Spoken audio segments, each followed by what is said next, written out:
بسم اللہ الرحمن الرحیم۔ اپنی پاکیزہ ترین و مسلسل پڑھنے والے برکات کو اپنے بندے اور رسول حضرت محمد صلی اللہ علیہ وسلم پر قرار دے، جو سابق نبوتوں کے ختم کرنے والے، دل و دماغ کے بند دروازوں کو کھولنے والے، حق کے ذریعے حق کا اعلان کرنے والے، باطل کے جوش و خروش کو دفع کرنے والے اور گمراہیوں کے حملوں کا سر کچلنے والے، جو بار جس طرح ان کے حوالے کیا گیا انہوں نے اٹھا لیا، تیرے امر کے ساتھ قائم کیا، تیری مرضی کی راہ میں تیز قدم بڑھاتے رہے، نہ آگے بڑھنے سے انکار کیا، نہ ان کے ارادوں میں کمزوری آئی، تیری وحی کو محفوظ کیا، تیرے عہد کی حفاظت کی، تیرے حکم کے نفاذ کی راہ میں بڑھتے رہے، یہاں تک کہ روشنی کی جستجو کرنے والوں کے لیے آگ روشن کر دی اور گمراہ کردہ راہ کے لیے راستہ واضح کر دیا۔ ان کے ذریعے دلوں نے فتنوں اور گناہوں میں غرق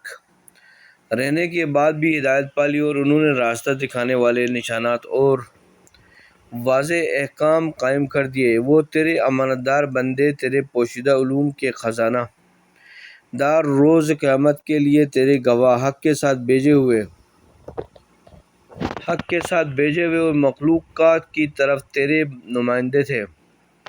خدایا ان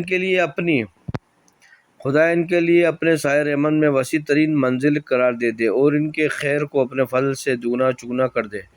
خدایا ان کی عمارات کو تمام عمارتوں سے بلند تر اور ان کی منزل کو اپنے پاس بزرگ تر بنا دے۔